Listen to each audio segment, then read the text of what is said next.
There's a quiet kind of battle that happens behind closed doors, not with noise or anger, but with the soft resistance of the body. You reach for a broom and your shoulder whispers a protest. You bend to pick something up and your knees argue like old friends who no longer see eye to eye. The world tells you that cleaning is simple, that it's just a task to be done. But when pain moves into your joints and stiffness claims your mornings, even a simple spill on the floor can feel like a mountain you don't want to climb. Still, the home you've built holds memories in every corner, and it deserves the small kindness of care, just as you do. I remember visiting an elderly neighbor once. Her name was Ruth. She lived alone in a small house that smelled faintly of lavender and lemon polish, though she hadn't deep cleaned in years. "I just do what I can," she said, smiling as she wiped the table slowly with a soft rag. "The rest can wait." And in that moment, I realized that cleaning at this stage of life isn't about keeping things perfect. It's about keeping things peaceful. It's about making small spaces feel safe and loved, even when your body won't let you do everything you once could. When you live with pain, whether it's in your back, your hands, or deep in the quiet places your doctor can't see, you learn that energy is sacred. You can't waste it on scrumming floors or chasing dust bunnies under the bed. You start searching for little tricks, gentle ways to keep things fresh and comfortable without pushing your limits. Not out of laziness, but out of wisdom. Because there comes a time when you learn that effort should be spent wisely, on things that bring you calm, not exhaustion. And that's what these lazy but effective cleaning hacks are really about. Not laziness, but mercy for yourself, for your body, for the home that still shelters your life story. It's about learning to care for what you have without punishing yourself in the process. A spray bottle becomes a friend. A long-handled duster feels like a small miracle. And suddenly, cleaning isn't a chore anymore. It's an act of gentle defiance, a quiet way of saying, "I still care." As we move forward, let's explore what it means to care for your space when strength doesn't come easily, when pain becomes a daily companion, and when the smallest acts of maintenance turn into gestures of courage. Because even when your hands ache, there's beauty in the way you keep trying, one soft, patient motion at a time. There's a rhythm to cleaning that most people never notice. The quiet hum of cloth on surface, the soft sound of water meeting wood, the patient circling of a hand doing something familiar. For many of us, that rhythm used to come easily, almost without thought. We'd sweep, mop, polish, lift, as though our bodies were made for motion. But when age or pain begins to rewrite the rules, that rhythm changes. The body slows, the breath deepens, and you begin to see that keeping a home isn't about speed or perfection anymore. It's about harmony. There's a kind of acceptance that comes when you realize your limits don't define your worth. You stop measuring your day by how much you've cleaned and start cherishing how peacefully you've lived. Maybe that's why some mornings, when sunlight spills across the kitchen counter and catches the dust in the air, you don't rush to wipe it away. You just watch it. The dust floating like tiny memories, each one a piece of time that's passed through your hands. You learn to let some things rest.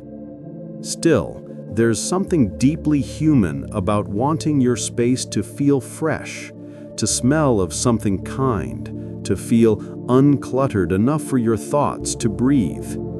And that's where the small, clever hacks begin to matter. You start finding easier ways to do old things. Maybe you keep a spray bottle of vinegar and lemon by the sink so you can wipe away spills without heavy scrubbing.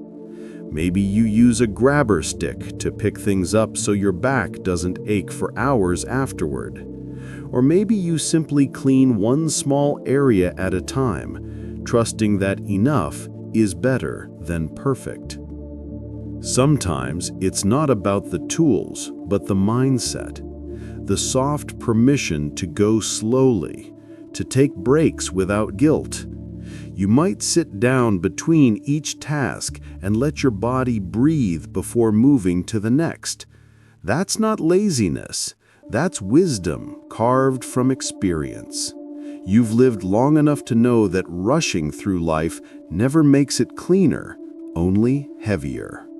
There's grace in learning these shortcuts. Grace in every adaptation that lets you live with a little more comfort. The truth is, cleaning when you're elderly or in pain isn't about maintaining appearances. It's about maintaining dignity.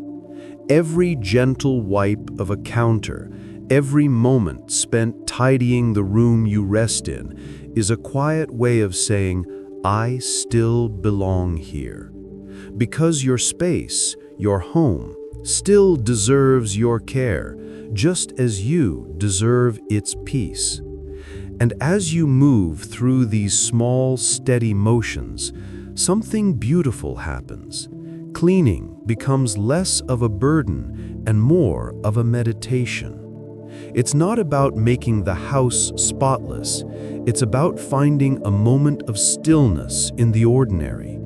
A soft towel in your hand, the faint scent of soap in the air, the comfort of knowing that even when your body aches, you can still create calm. So maybe these lazy hacks aren't lazy at all. Maybe they're lessons in gentleness, small ways to honor your body and your home at the same time.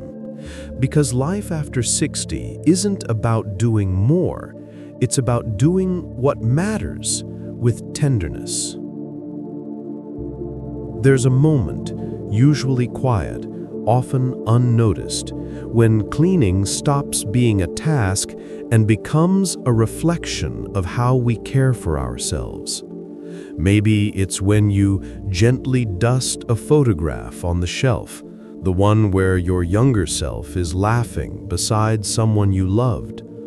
Or when you smooth the wrinkles from a bedsheet and realize how many nights of rest that bed has carried you through. For those living with pain, aging, or disability, cleaning is rarely just about tidiness. It's a way of holding on to small rituals that remind you you still have control, you still have grace, and you still have the power to create beauty, no matter how small. Pain changes the way you move through your home. It teaches you patience, but it also asks for compassion, not from others, but from yourself. You begin to speak to your body with kindness, to forgive it for what it can no longer do. And in that gentleness, something shifts. You no longer see cleaning as a chore, but as an act of quiet resilience. Each soft motion, wiping, folding, arranging, becomes a kind of conversation between body and spirit. I know you hurt, but we can still make this space beautiful together. I once met a man named Henry, a retired school teacher who used to take pride in polishing his wooden floors every Sunday morning. When arthritis took over his hands, he couldn't do it anymore. One day, his daughter brought him a small cordless mop, lightweight, easy to hold. He told me later that the first time he used it, he cried. It wasn't about the floors, he said softly. It was about feeling capable again. That's what these hacks are really about. Not convenience, but dignity. The ability to do for yourself, even in the smallest ways, brings a quiet joy that no one else can give you. There's a deep emotional truth in realizing that your home mirrors your spirit. When life feels cluttered, the smallest mess can feel overwhelming. But when you take 5 gentle minutes to clear a counter, open a window, or spray a touch of lavender oil into the air, something within you clears too. It's not about impressing anyone. It's about creating a space that reminds you of calm mornings and safe evenings. A place where pain doesn't define the day, but gentleness does. And if you find yourself cleaning slowly, resting often, doing half today and half tomorrow, that's okay. There's no shame in it. You've earned the right to move through your days with ease. The world moves fast enough. Your home doesn't need to. What matters is that each small act is done with care, with intention, with love. Not just for the space you live in, but for the person still living within it. Because beneath every lazy hack lies something sacred. The truth that even when your strength falters, your spirit does not. You are still capable of creating order, still worthy of comfort, still able to bring light to the corners of your life. Cleaning, in this sense, becomes something much more than maintenance. It becomes medicine. As the years move quietly forward, something tender happens in the way we understand work, especially the small, daily work that once seemed invisible. You start realizing that cleaning isn't just about wiping away dust. It's about clearing space for peace to enter. Each gentle act, done with patience, carries its own wisdom. Maybe it's the realization that a small, reachable goal, like keeping your favorite chair clean or your kitchen counter clear, can bring more calm than a spotless house ever did. Maybe it's learning that slowing down doesn't mean giving up. It means giving meaning to what remains. There's a kind of humility in this understanding, the humility of knowing that life, like a home, doesn't need to be perfect to be beautiful. You may not be able to scrub the floors on your hands and knees anymore, but that doesn't take away from the love you pour into your home. Sometimes it's enough to light a candle, to open a window, to tidy one corner and let the rest wait. Because care is not measured in effort alone, it's measured in intention. A clean home for someone living with pain is not one without dust, but one that still feels gentle and safe to live in. It's also here, in this season of life, that you begin to appreciate the little helpers, the tools and tricks that once seemed unnecessary but now feel like small blessings, the lightweight vacuum that saves your back, the cleaning wipes that let you freshen a table without filling a bucket, the long-handled grabber that lets you pick up what falls without bending. Each of these small things carries a kind of quiet grace, proof that it's okay to accept help, even from an object. There's wisdom in letting life get easier, in not fighting every inch of the way just to prove you can still do it all. Because the truth is, independence doesn't mean doing everything alone. It means finding ways to keep your life manageable even when your body disagrees. It means asking for help when you need it and giving yourself permission to rest when you must. Cleaning, in this way, becomes symbolic, a mirror of how we learn to live with pain and age, not by resisting it, but by working with it, finding gentler paths through familiar routines. And perhaps that's the real hack no one talks about, the understanding that care doesn't have to be hard to be meaningful. The soft rag, the slow movement, the choice to clean just one small space, these aren't signs of weakness. They are signs of grace. You've spent your life giving, doing, rushing, and now life invites you to care for yourself with the same devotion you once gave to others. Your home doesn't need to sparkle. It just needs to feel like peace. And every small effort, even the ones you call lazy, adds up to something bigger than cleanliness. It becomes comfort. It becomes love made visible. There comes a time, somewhere between the aches and the quiet afternoons, when you stop chasing the idea of a perfect home and start embracing the feeling of a peaceful one. The clutter doesn't bother you as much anymore, not because you've stopped caring, but because you've started understanding. Life, like dust, will always settle again. What matters is not how spotless things appear, but how gently you choose to live among them. When you've lived long enough, you realize that real cleanliness is not only about shining surfaces, it's about lightness in the heart. You walk through your home now with slower steps, noticing the little things that once escaped your attention.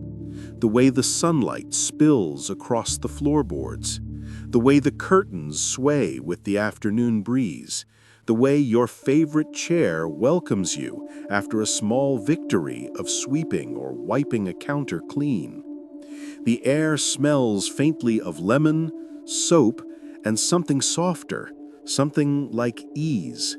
Maybe that's what wisdom smells like, the scent of calm earned through years of learning when to push and when to rest.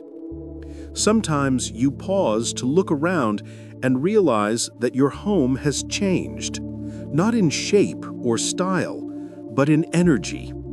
It feels quieter, more forgiving. You no longer see undone tasks as failures.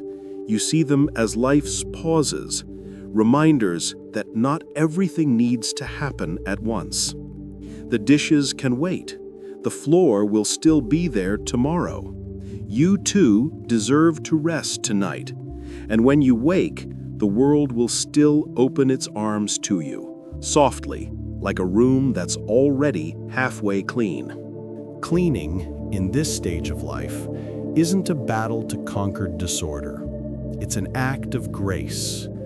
It's about making peace with imperfection, with the body's slower rhythm, with the truth that even when your hands tremble or your knees ache, your spirit is still strong enough to create beauty.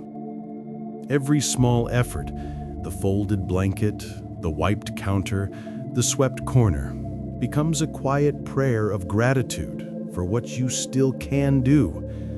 You begin to see that your home, no matter its size or state, is simply a reflection of you, still standing, still cared for, still alive with warmth.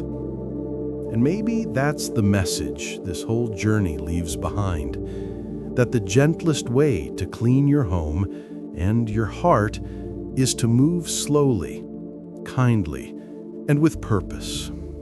To forgive yourself for what you can't do, and to celebrate what you can. Because growing older, living with pain, or moving through disability doesn't take away your ability to care. It simply teaches you to care differently. So as you put away your cloth, rest your hands, and let the quiet fill the room, take a moment to breathe in the calm you've created. It's more than cleanliness. It's peace made visible. And maybe that's the message this whole journey leaves behind, that the gentlest way to clean your home and your heart is to move slowly, kindly, and with purpose. To forgive yourself for what you can't do, and to celebrate what you can. Because growing older, living with pain, or moving through disability doesn't take away your ability to care. It simply teaches you to care differently. So as you put away your cloth, rest your hands and let the quiet fill the room. Take a moment to breathe in the calm you've created. It's more than cleanliness, it's peace made visible.